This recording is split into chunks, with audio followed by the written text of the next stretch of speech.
this class is going to be about something that I think is really important.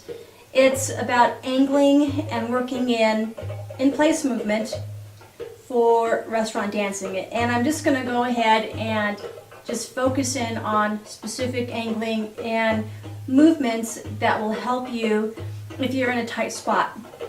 So for instance, if you're dancing in a restaurant, and I know we all have, where there's like teeny weeny little space about this big, well then you know that you're going to have to figure something out that is going to keep people's attention and keep you from being very bored.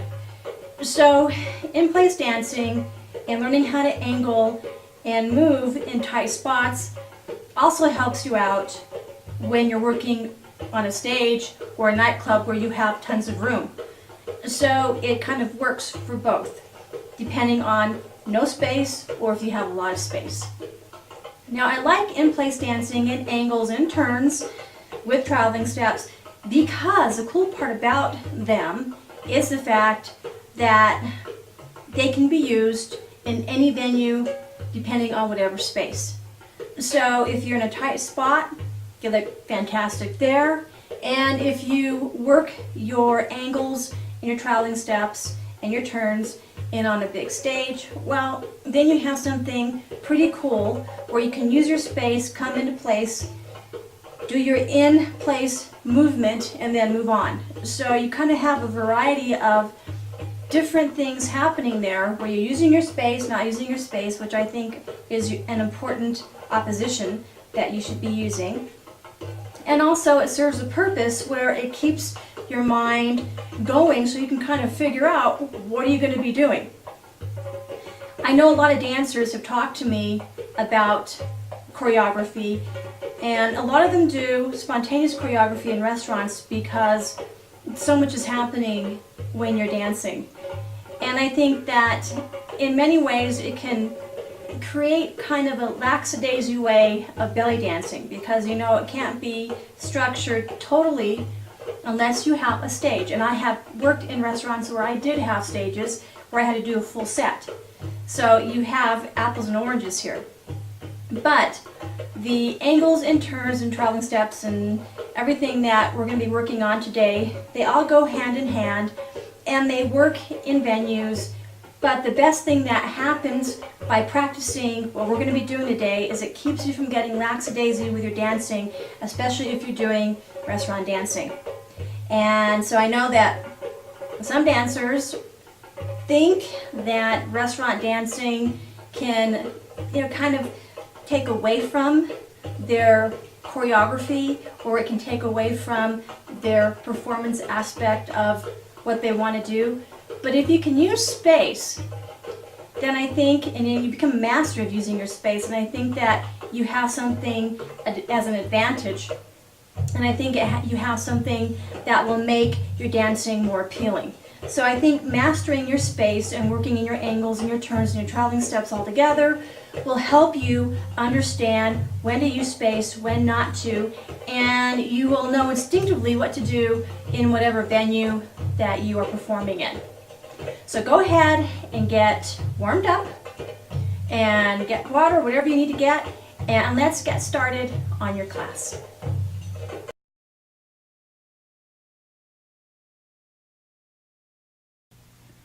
For our first move, what we're going to be doing is leg extensions.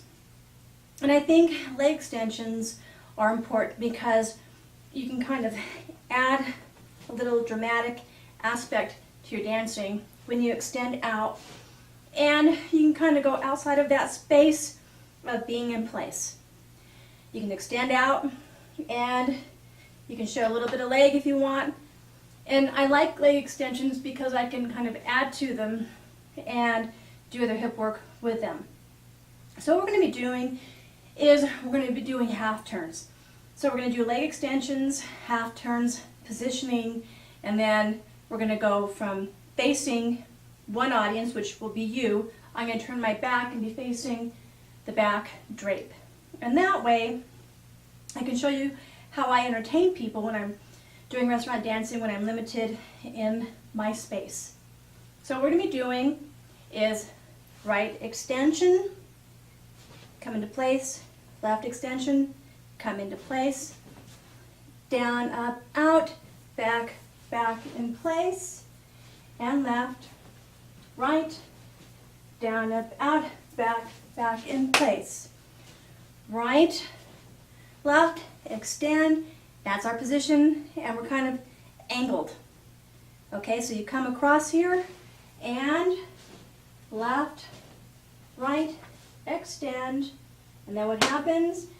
Bring your leg around, back to position. So what you're doing is you have a lot going on there that makes it visually appealing for people. So you have leg extension, and then you're turning your back to them so they can see the back of you. I think it's important to show front and back to your audience. And then you're looking at another group, and they just saw you from the back, now you're facing them. So if you have two tables, we have groups of people, this is a really nice type of movement to use so you can kind of see everybody.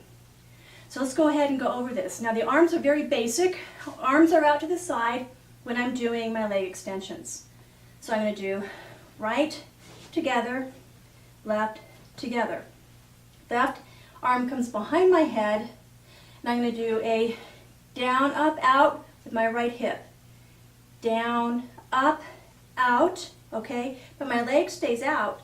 My arm's extended in front, and then I'm going to do a twist back, place my weight on my right foot, come back to the left, twist back, and then I'm going to turn with my right leg because my weight's on my left, come into place, and now I'm facing away from you. And I cross my arms in, out, and extend. Again, we're going to work on our left side now, same move, opposite side.